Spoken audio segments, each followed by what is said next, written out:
Welcome to another edition of Grace Under Pressure, where my guest today is Dr. Ludmila Praslova.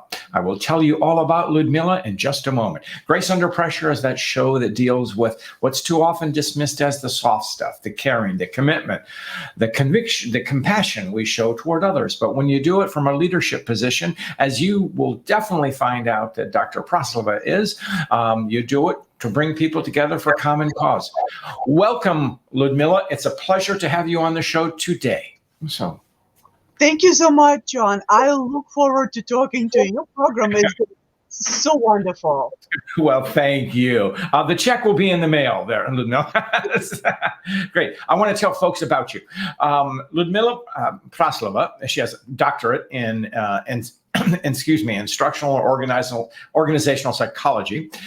She teaches as a professor in a graduate program at Vanguard University in Southern California. Prior to her academic career, she worked in intercultural and cross-cultural collaboration programs. She has extensive experience, which we're going to cover in topics like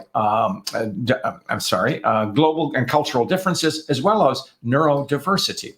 Her recent work is focused on supporting organizations and creating systems for inclusion of people, and that is so critical in our world today.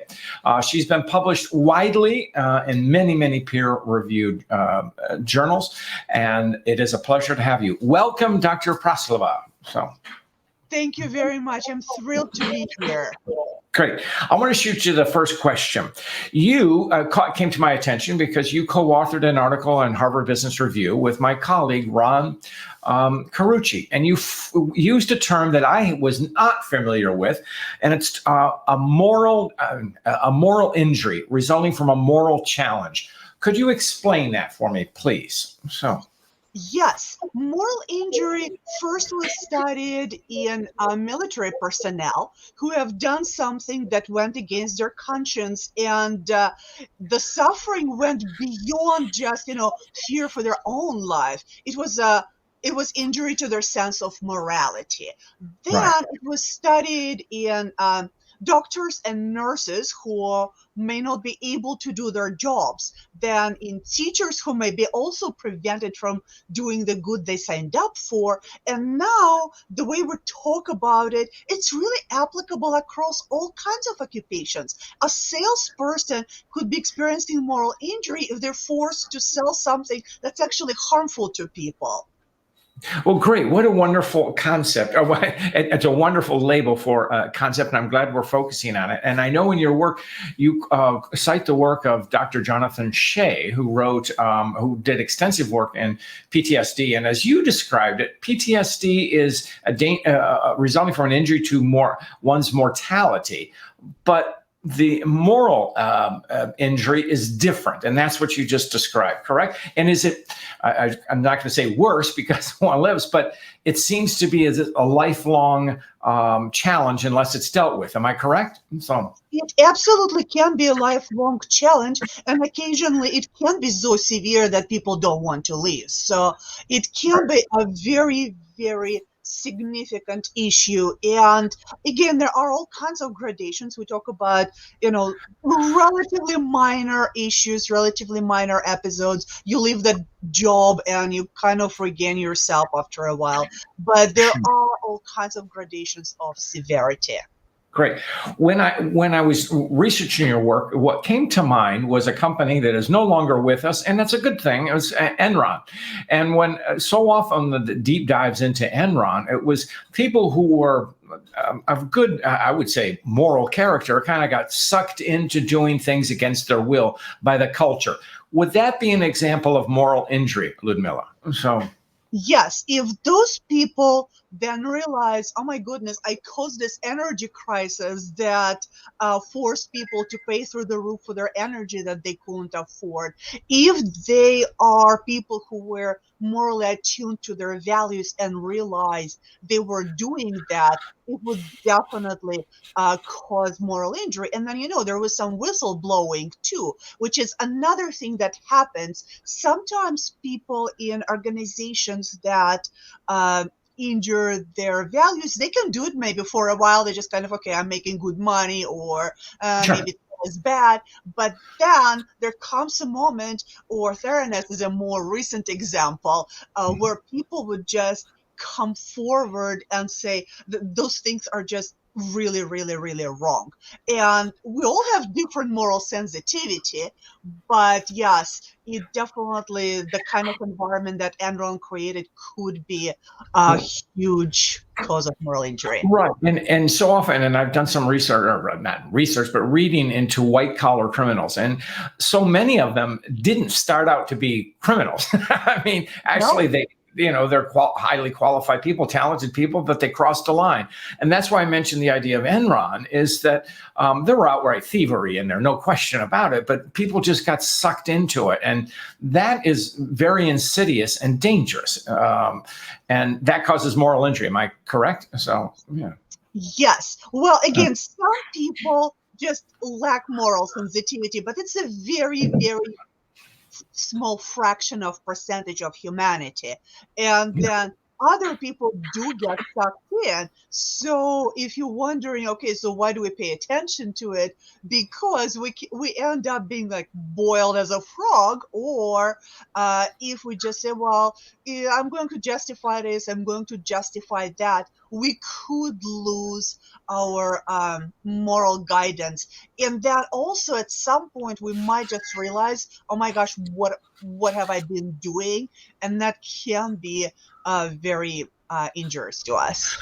No, and so you walk us through this about confronting it, and you have come up with this process of confronting the denial and admitting the pain.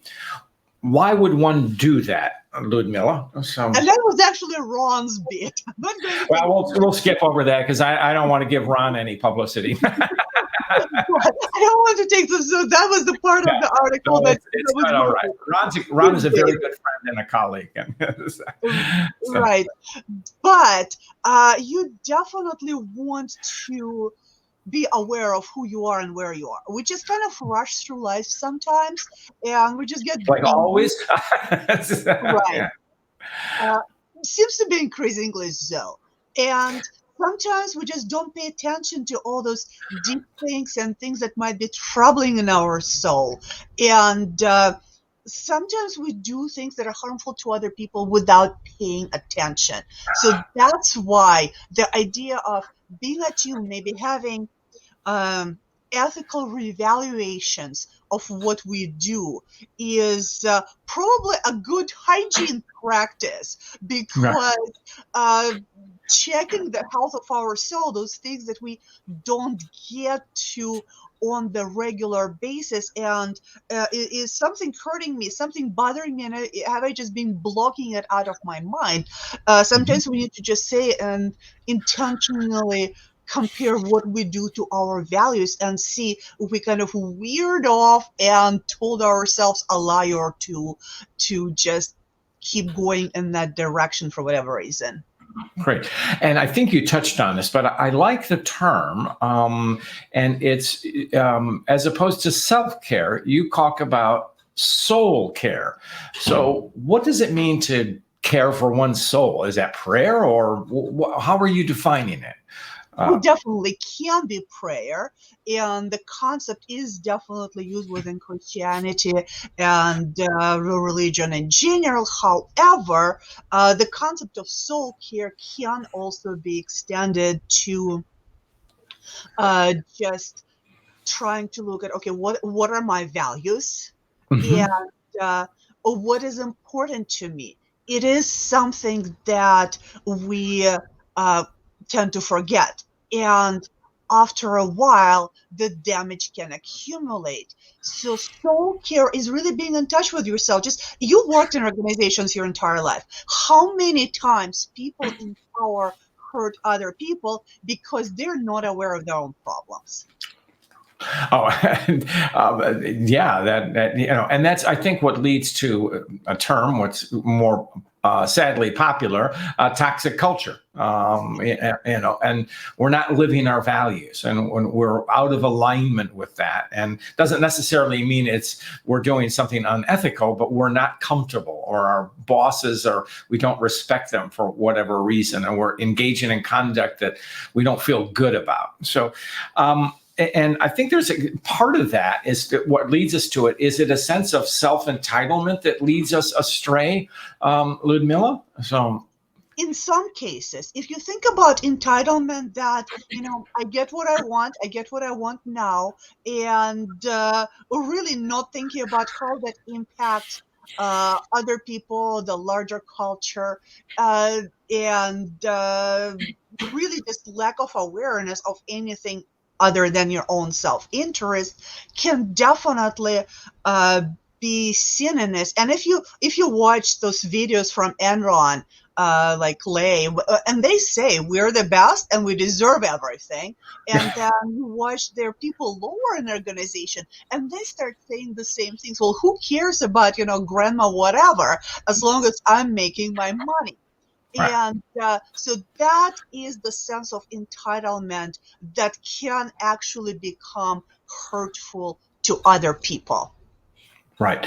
And now let's get into the concept of navigating our way out of it. And what role does forgiveness play, Ludmila? So, forgiveness is not for people who harmed us. I think sometimes people get it wrong.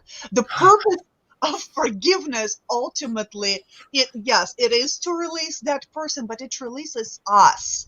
It helps our own healing. It helps us to just let it go. And even if people are not asking for forgiveness, it helps ourselves. But it definitely is also applicable to ourselves. It's self-forgiveness, which again doesn't mean letting ourselves off the hook, because justice and the lack of forgiveness are not the same thing. You can forgive and you still say, you have to pay the restitution to whatever, to people that, for example, you're scammed. Or as an individual, I'm not going to hate myself, but I'm going to engage in whatever corrective action I can. So it's very different from, sometimes people mix up justice and revenge, but they have very different purposes and very different emotional reasoning attached to them. Well, good, because you raised it. What is the difference between revenge and justice? And again, there are many philosophers who tackled that, but so revenge is, the main idea is to hurt the other party. The idea of justice is to restore justice and to prevent more harm from happening. So sometimes it's the same, it might be the same action, like you isolate someone from society, but for a very different reason, and it does very different thing to your own conscience. So when people seek revenge, it's eating up on their own soul. So unforgiveness and revenge are it's like a continuous stressor that continues to damage you. But forgiveness and justice is something that can still accomplish the right thing, which again sometimes can involve companies paying back people or some other form of restitution, but it's not done out of hate and revenge. Great. So just getting to the world that I work in the field of grace, and integral to grace is the concept of mercy. And does mercy play a role in forgiveness? Yes, because when we are thinking about, let's say, ourselves, and some of us don't have very much mercy to ourselves. We're more cruel to ourselves sometimes than other people and the world is.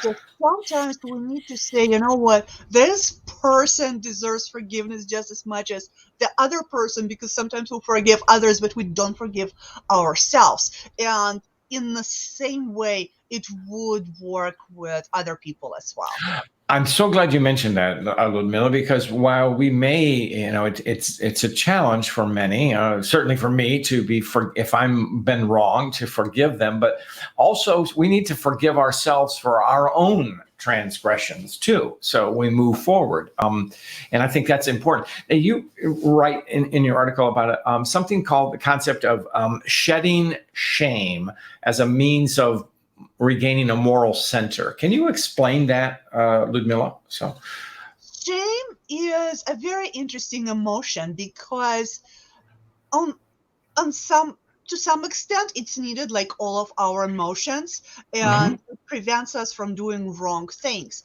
But societies have taken shame to the point where it's used to control people. And if we were controlled by shame, for example, it can be paralyzing. So you can't actually even do good if you're too ashamed to do it. So shame leads people to self-isolation, and literally the kind of paralyzing influence on any good thing they may want to do. It prevents them from maybe even doing restitution. So you need to let go of shame in a way that you can actually start rebuilding yourself, because again, it is taken to extreme, it can be just completely destructive to our overall ability to function. Great. That's wonderful. I want to switch. We're moving from the morality of a situation to another topic in which you excel, and it's very important, and I think even more critical perhaps in our time of great resignation, and that's neurodiversity. Would you explain what it is? And then I want to ask some questions about it, please. Well, the idea of neurodiversity came from trying to reframe autism in the 90s. From deficit, there's this deficient person who either needs to change or, they're no use to society and they just, something's wrong with them, to the idea that there are differences in how people think, how people interact with the world. And we need those differences because some people in society need to be more intensely focused on complex concepts. Some people in society need to be attuned to environment and be able to detect danger when most people don't. So we have those psychological and neurological differences for a good reason. So the idea of neurodiversity is kind of like biodiversity. We need those different kinds of people. So Judy Singer and Harvey Bloom coined the word. But those differences that are actually on the population level are needed. We need, team members with all the different characteristics. On the individual level, become stigmatized. So yes. That's the problem. So what are the challenges it's a broad question, but maybe there are some specifics. What are the challenges that neurodiverse employees face? They're, quote, perceived as different from us. So what's the challenge there? Well, again, neurodiversity is a very broad concept, and challenges might be a little bit different. Let's say in an autistic person versus someone who is the person with ADHD or dyslexia or Tourette's or some other different differences associated with neurodiversity, specifically with autistic people. I just read a study, very interesting experimental study, that shows why the problem is not even for employees, it's becoming employed, because autistic people with college degrees in the States have between 80 to 85% unemployment. So why? If you give autistic person a test, so produce content, the content is judged better than the content produced by neurotypical people. If you, however, do a video, in person, if you look at their mannerisms rather than the content of what they're saying, they're rated much lower.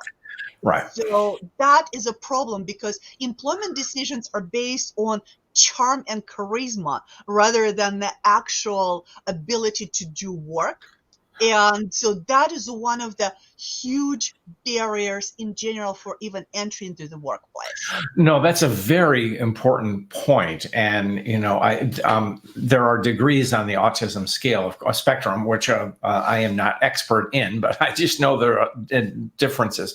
And so that, and I can see that's kind of an autistic person maybe, say, have a lack of affect or have some mannerisms or something which are off-putting. So what advice would you have from employers who want to hire a very capable employee, but they're a little different? What would you say, Ludmila? I think in general, to have more inclusive workplace, we need to measure what actually is important for the job. Very often we just really relied on, okay, so there's a resume and then there's really interview and a lot of personal impression. A lot of programs that specifically hire autistic people focus on skills, demonstration of skills. But it won't hurt many other groups. It will really increase your diversity if you focus on skills rather than personal impressions in hiring in general. So if charm is literally something that you do, like your job is to charm people, that's one thing. But if you're working with spreadsheets or writing or doing most of the jobs that most of us have, that has nothing to do with anything. So, by the way, there are some very charming autistic people, Sure. but on average, that's where we lose. Yeah. But if you have valid measurement, we do it's not even privileging anyone. Just have valid measurement that's actually related to what people need to be doing. So that's a part of the systemic inclusion that I'm arguing with a lot of some of my other writings. That you just create organizations that practice justice, use valid instruments, have transparency, and all those personnel processes. So that is something that's going to help diversity. There is something, and one of our listeners is calling in, the Colby Index. Is that a valid instrument? Do you have a perspective on that, Ludmila? Colby Index, sorry, that is not something I am familiar with. Okay, but no problem. It supposedly measures social interaction or whatever. So let's move that. So you make the case that neurodiversity is important in organizations. What are the benefits for the organization? So this is a trickier question than it seems. We're very tempted to rattle off the business case for neurodiversity inclusion. Autistic people can be up to 140% more productive than average person matched on other qualifications. But it's really not fair to expect autistic people to be 140% better than everybody else to be hired. And there is a reward itself in just being just and preventing harm. And right now, the way organizations are organized, harming many groups that have been traditionally excluded. So neurodivergent people are one example. So yes, there is a business case for diversity. People with disabilities, for example, are a large group that's been excluded, but they have high purchasing power, and people with various neurodivergent conditions tend to be extremely creative. So a business case is very strong. And especially when you have great reservation, want to bring in more people. But I think human justice and human dignity case is something that also needs to be valued and not forgotten just because, okay, prove your human value or prove that you should be hired because we haven't hired you before. Why is the person that you've hired before doesn't need to be proven that you should be hiring that particular time? Well, that's a very actually it's a double-edged sword that what you talked about. It's comparing a neurodiverse person to an unrealistic standard, and then that's but.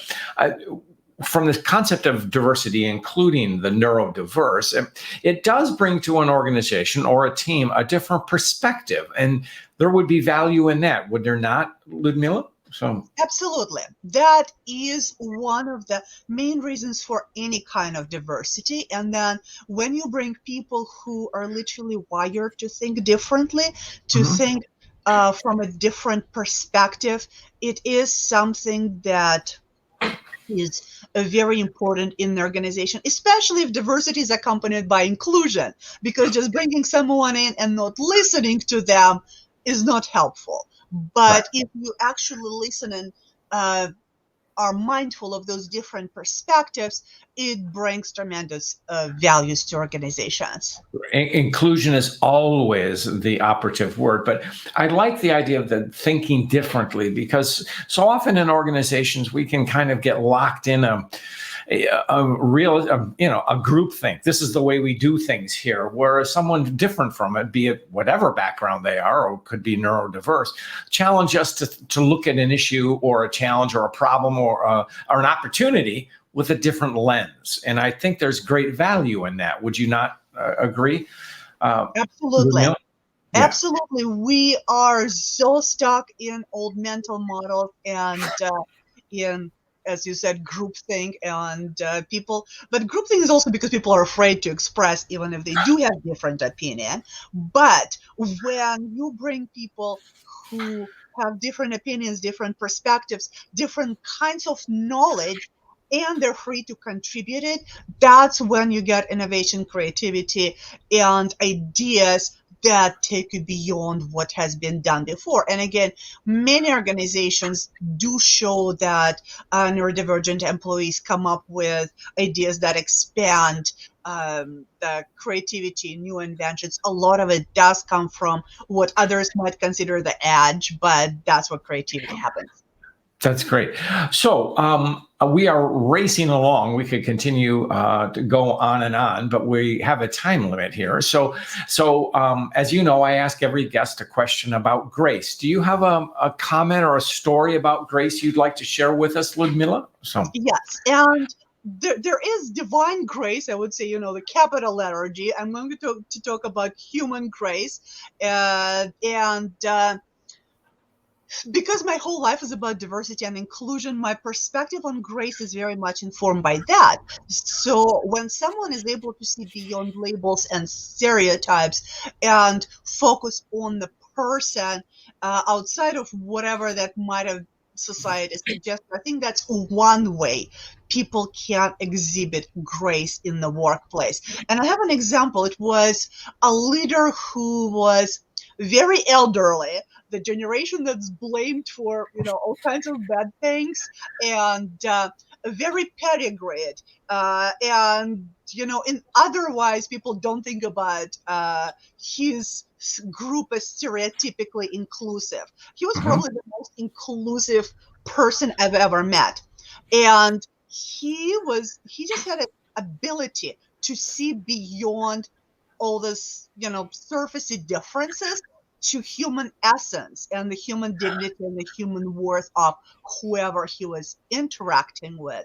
And that was just a great experience to work with someone like that. And he would also not gossip, and it was a gossip organization. Other people gossiped about him, and he would just always find something good to say about them. So I think that's an example of grace. Oh, that it is a very, very powerful and rich story about grace, Ludmila. Yes, I like how you said this person looked beyond the surface and got to the human essence, and always sought for the better, or looked at the good of the person. And basically, what this gentleman was doing was treating people with respect. and not being swayed in different ways by surface details or gossip. So Right. that's great. So Ludmila, how can people find you? So On LinkedIn, very easily. I just hit 30,000 followers, please. I'm very active, so all of my articles are linked, so it's very easy to find all of my work on LinkedIn. Ludmila Praslova, it's pretty easy to find. Also, if you want to know about our program, where you can go much more depth about how to create healthy organizations, it's Vanguard University Graduate Organizational Psychology, so that would be my work website. Great. Ludmila, thank you for sharing your time with us today and your insights. It's the work that you're doing in the world of morality in the workplace and as well of neurodiversity. It's certainly something we do not have enough of. And so I thank you. So it's been a great pleasure to talk to you. Thank you very much. Fantastic questions. Okay.